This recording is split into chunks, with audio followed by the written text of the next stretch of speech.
Okay, you can see now, Aeneid by Virgil. Virgil was one of the greatest poets of Roman era. ये Roman era आपको पता होना चाहिए कि ये ग्रीक के बाद आया था, ग्रीक के बाद का ये टाइम है।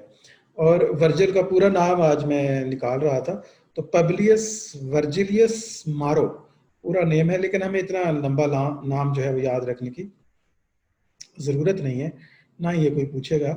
चलिए हतिया मज़े के लिए हमने कहा इसको लिख लेते हैं एंजॉय करने के लिए।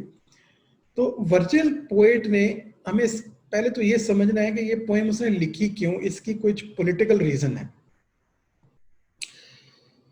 और वो ये थी कि उसने जो रोमन अंपायर है उसको एक बैकग्राउंड दिया, एक मिथिकल बैकग्राउंड रिक्वायर्ड था रोमन जो है वो स्टेट को। तो जो एनियड है वर्जिल की, आप इसे कह सकते हैं कि ये रोम की नेशनल पोएम थी।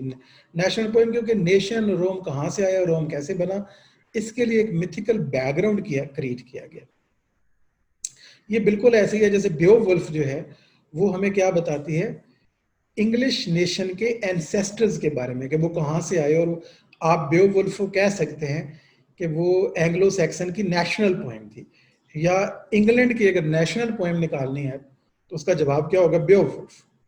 और अगर आपको रोमन ईरा में जाके नेशनल पोएम निकालनी है जो उस नेशन के यानी रोम के जो लोग हैं और रोम की जो सल्तनत है इसकी बुनियाद कैसे पड़ी, इस अंपायर की, कौन था जिसने रोम सिटी की बुनियाद रखी, हिस्ट्री नहीं है याद रखिएगा, ये मिथिकल बैकग्राउंड है, एक शायर का तखयल है, और इसने इसको जोड़ा है ग्रीक के साथ।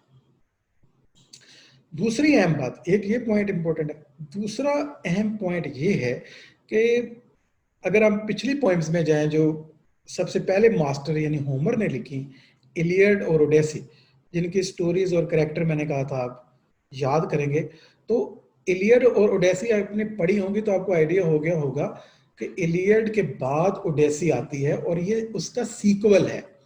ये दो पोएम है although, but Odyssey is the sequel to Iliad. और वर्जिल ने क्या किया, इसने उन्हीं पोएम के साथ अपने आप को जोड़ा। अपनी जो पोएम है इसने, एनियड जो पोएम है, इसने सीक्वल लिखा है इलियड का, बिल्कुल ये पैरेलल है ओडेसी की। वहां पे ओडेसियस वापस आता है, अपने शहर की तरफ लौटता है और उसके वापसी की जर्नी है जो कि ग्रीक है। लेकिन जो एनियस है, एनियड जो पोएम का हीरो है एनियस, ये एक ट्रोजन है, यानी ट्रॉय का रहने वाला ट्रोजन प्रिंस है। और ट्रॉय सिटी की डिफीट के बाद ये कहानी भी उसी के साथ जुड़ी हुई है। जब वहां पे इलियड जहां पे खत्म होती है तो एनियड की स्टोरी वहां से स्टार्ट होती है, तो बिल्कुल पैरेलल हो गया। ओडेसियस की जर्नी को बिल्कुल इसने कॉपी किया उस स्टाइल को, और इसने उसका सीक्वल लिखा दोबारा से जिसका नाम पड़ गया एनियड, और इसका हीरो था एनियस। एनियस एक बिल्कुल एक मिथिकल कैरेक्टर था, और उसका किरदार किसकी तरफ से था, ट्रॉय की तरफ से था। ये एक ट्रोजन प्रिंस था। और अब होता इनके साथ ये है कि जैसे ही वो उस जंग में इनको डिफीट होती है तो ये कुछ बचे किच्छे ट्रोजन्स को साथ लेकर वहां से निकल आता है। So Trojan flee from their home city of Troy, which has been, destroyed by the Greeks. They sail for Italy. अगर आपको ये टेक्स्ट नजर आ रहा है, they sail for Italy where Aeneas is destined to found Rome. Aeneas को dream ये आया कि तुम यहाँ से चले जाओ और तुम्हारी किस्मत में हमने ये लिखा, यानी गॉड्स की तरफ से मैसेज था कि तुम एक रोम की बुनियाद रखोगे। अब उसे भी नहीं पता था कि रोम क्या है, बस उसे ये पता था कि इटली या इटालियन कोई प्लेस है एक इटली, तो वहां पे इसने जाना है और एक शहर की बुनियाद रखोगे जो आगे चल के बहुत एक माइटी एम्पायर बनेंगे। तो तुम्हारा नाम जो है ना वो इटर्नली लिख दिया गया है, तो तुम्हारी किस्मत एक बहुत इंपॉर्टेंट काम के लिए तुम्हें चुन लिया गया है। तो as they near their destination, अब वो वहां से निकलता है, लेकिन जैसे ही वो वहां पे पहुंचने लगता है अपनी डेस्टिनेशन की तरफ, a fierce storm throws them off course and lands them in Carthage. एक बहुत बड़ा तूफान आता है वैसे तो यहाँ चूंकि बहुत शॉर्ट है, ओरिजिनल पोएम में जाएंगे तो ये 12 बुक्स में डिवाइडेड है, और उसका वहां से निकलने के बाद थ्रेस वो एक आइलैंड पे आता है। इसी तरह एक और डालो, एक डीलो के डालो एक आइलैंड है, शायद इस तरह का प्रोनाउंसिएशन है, वहां पे आता है। तो इस डिफरेंट प्लेसेस पर वो होता हुआ कारथेज पहुंचता है, डायरेक्ट नहीं आता। और एक दफा तो वो एक और जगह पे, गलत जगह पे पहुंच के एक शहर बसाने की कोशिश करते हैं, लेकिन वहां भी उनके साथ बुरे वाकयात पेश आते हैं और उन्हें प्लेग की वजह से वहां से भागना पड़ता है। तो पता चलता है कि ये वो जगह नहीं है जहां उन्होंने रोम क्रिएट करना है या रोम की बुनियाद रखनी है। लेकिन चलें, डाइडो बहुत इंपॉर्टेंट कैरेक्टर। डाइडो एनियस के बाद जो है अदर इंपॉर्टेंट कैरेक्टर, या इस पूरी जो पोइम है इसका बहुत सेंट्रल कैरेक्टर जो है उनमें आता है Dido. Carthage founder and queen welcomes them. अब कार्थेज में ये पहुंच जाते हैं, समुंदर से बिल्कुल South Africa, sorry South Africa नाम आ रहा है, अफ्रीका के ऊपर, अफ्रीका के साउथ की बजाय नॉर्थ मुझे कहना चाहिए, तो नॉर्थ जो पार्ट है उस वहां पे ये एक शहर है जो इस वक्त अगर आप ट्रेस करें कि कार्थेज कहाँ पे था, जैसे मैंने आपको बताया कि अगर ट्रॉय आप ट्रेस करें तो वो तकरीबन आज के मॉडर्न डे जो टर्की है, मॉडर्न डे तुर्की है या टर्की है, इसके आसपास कहीं पे ये शहर था जो होमर ने जब इसको लिखा। अब पता नहीं ये इमेजिनरी था या सच में था, ये तो अब होमर को ही पता था। कार्थेज भी इसी तरह से अब नहीं है, अब ये शहर नहीं है, बल्कि ये भी एक मिथिकल सिटी है। एक अंपायर थी कार्थेजियन जो कि नॉर्थ अफ्रीका में आती है, और आज अगर इसको ट्रेस करें तो ये ट्यूनिस जो कंट्री है, ट्यूनिस वहां पे है, अफ्रीकन कंट्री है, ये वो वाली प्लेस है। सो डाइडो वहां की क्वीन थी, उन्होंने वेलकम किया इनको। Aeneas relates to Dido the long and the painful story of the group's travel thus far. और फिर एनियस जो है ना वो एक लंबी कहानी सुनाता है कि हमारे के साथ क्या हुआ, हम कौन है और कहाँ से आए हैं। और क्वीन बड़े अच्छे तरीके से पेश आती है, सबको वेलकम करती है, उनकी दावत का एहतमाम करती है। और जो है एनियस जो है डाइडो को अपनी स्टोरी सुनाता है। स्टोरी में क्या बताता है? Aeneas tells of the sack of the Troy that ended the Trojan war after 10 years of the Greek seize.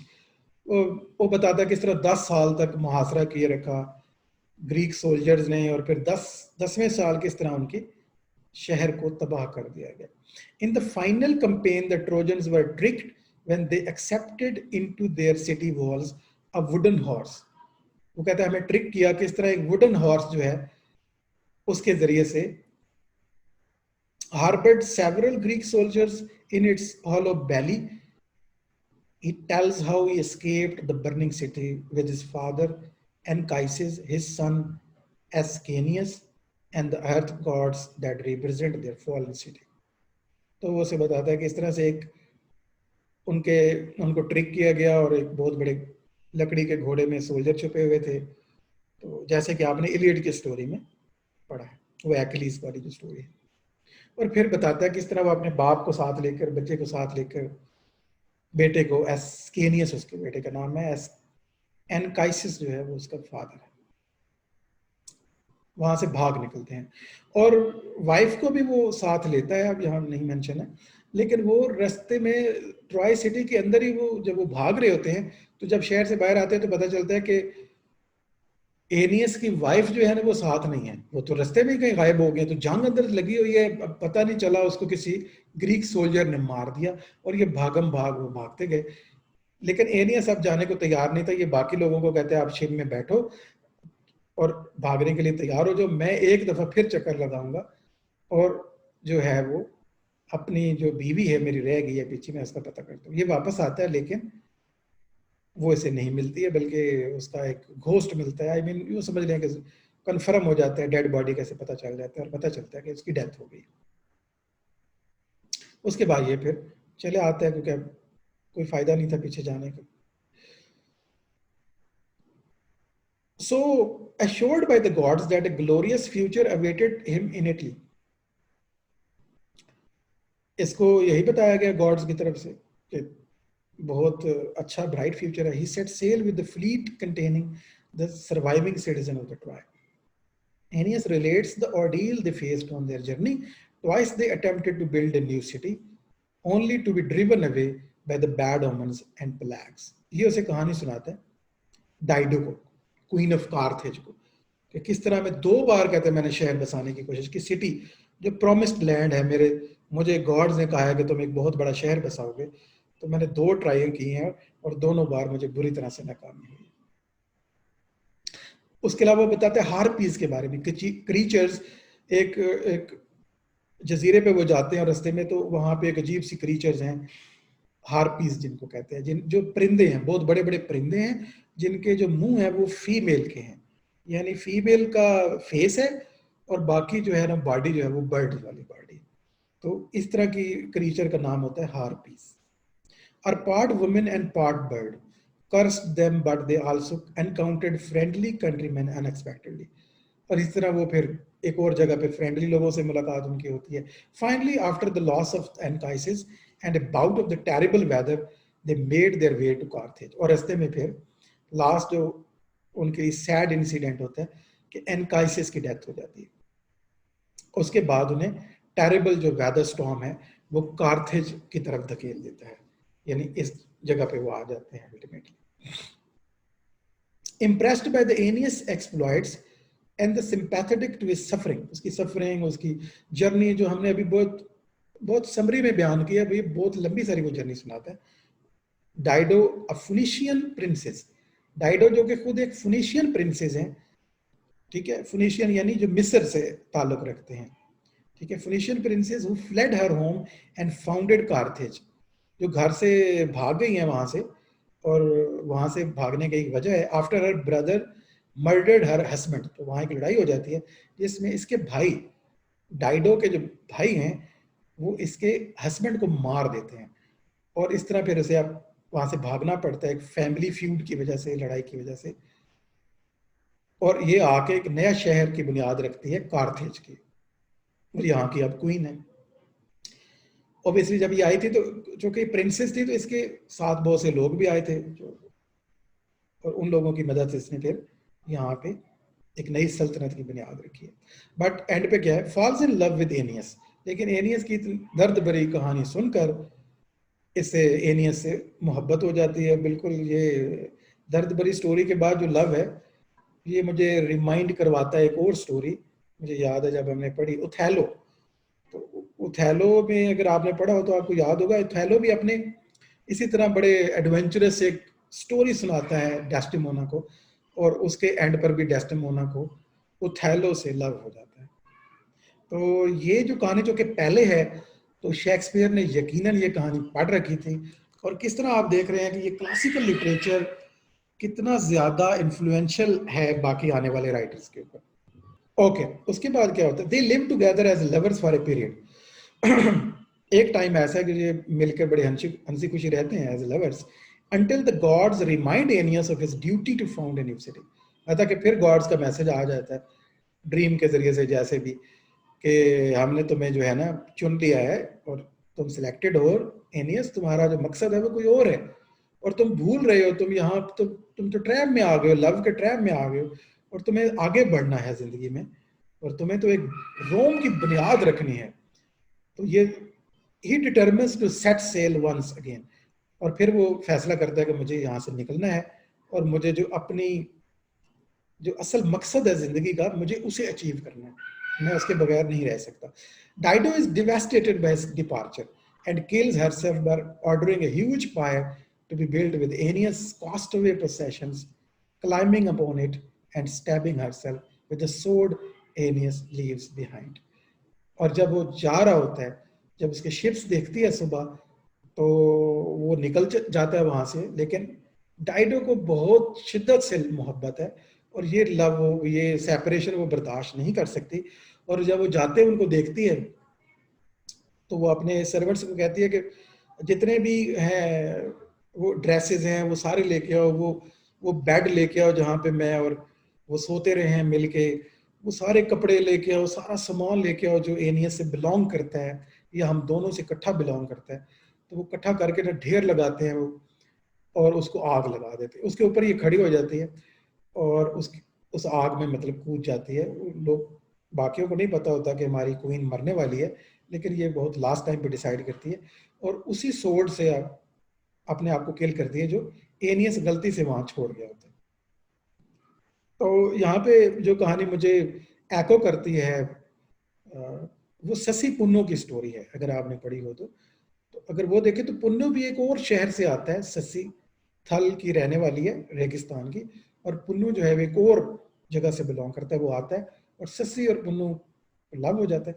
लेकिन पुन्नु को फिर उसके भाई या दोस्त जो हैं वो लेके चले जाते हैं, और उनके जाने के बाद ससी जो है वो भी ऑलमोस्ट अपनी जान ले लेती है। किसी हद तक सिमिलैरिटी यहाँ पे हमें नजर आती है डाइडो के बिहेवियर में और ससी के बिहेवियर में। ओके एज द, लेकिन अब ये कहानी जो कि बहुत सेंट्रल कहानी तो यही है इस पोएम की बेसिकली, लेकिन हम आगे बढ़ते हैं जिसके लिए एनियस इतनी जर्नी कर रहा है। As the Trojan make for Italy, bad weather blows them to Sicily, where they hold funeral games for the dead, Anchises, the woman tired of the voyage, began to burn the ships। आगे फिर ये वहां से निकल जाते हैं और एक सिसिली पहुंच जाते हैं। सिसिली भी इटली का ही एक एरिया है, और वहां पे कुछ फ्यूनरल सेलिब्रेशन करते हैं, और एक वुमन इनके जहाज़ों को आग भी लगा देती है, उससे भी इनको बड़े हर्ट होते हैं और बड़ी मुश्किल से आग पर काबू पाया जाता है। Some of the travel weary stay behind with Aeneas reinvigorated after his father visits him in a dream. काफी मायूसी फैल जाती है, लेकिन इसके फादर ड्रीम में आते हैं, जो एनकाइसिस जिनकी डेथ हो चुकी है, वो आके इन्हें बताते हैं कि तुम्हें जाना है और तुम्हारी मंजिल बहुत करीब है, उठो, इटली की तरफ बढ़ो। Once there Aeneas descends into the underworld, guided by the Sibyl to Cimeo to visit his father, he is shown a pageant of the future history and the heroes of the Rome।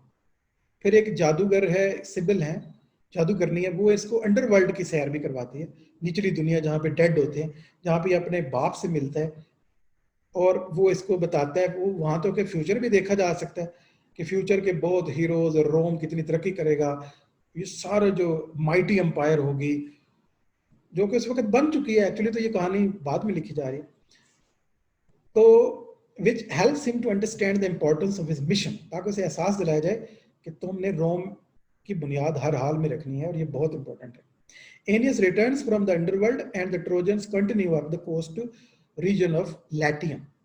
लैटियम वो जगह है जहां पे इन्होंने पहुंचना है।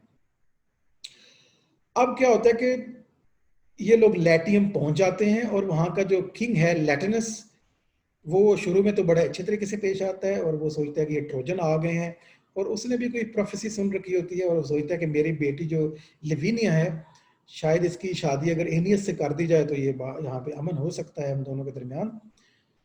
लेकिन उसकी जो मदर है अमाटा, उसको बिल्कुल ये आइडिया पसंद नहीं आता कि वो अपनी बेटी की शादी एक ट्रोजन से करे, वो अपने किसी रिश्तेदार से करवाना चाहती है। सो वो एक गलत फहमी एक जनरेट हो जाती है, जिसकी वजह से फाइट हो जाती है इस दोनों लोगों के दरमियान, टर्नस की आर्मी के दरमियान और ट्रोजन्स के दरमियान, और इस लड़ाई का कोई नतीजा नहीं निकलता। बहुत शिद्दत से बड़े दिनों तक लड़ाई चलती रहती है, हत्ता कि एक फैसला किया जाता है कि क्यों ना टर्नस और एनियस डुअल कर लें, कितने लोगों की जान जा रही है तो ये दोनों लड़ के फैसला कर लें, तो किस्मत का पता चल जाएगा किसके साथ है। अब ये डुअल करते हैं, लेकिन उस डुअल के बावजूद सारे लोग फिर लड़ाई में कूद पड़ते हैं। लेकिन खैर मैं इस कहानी को खत्म करता हूँ कि एंड पे जो कि ये लड़ाइयाँ हैं, तो अल्टीमेटली एनियस टर्नस को मार देता है। टर्नस को मारने के बाद अब वो लैटियम का रूलर है, और एक नए शहर की बुनियाद रखता है, रोम की। ठीक हो गया। तो that was the story of Aeneid by Virgil. I hope कि आपको समझ भी आई होगी और आपने इंजॉय भी किया होगा।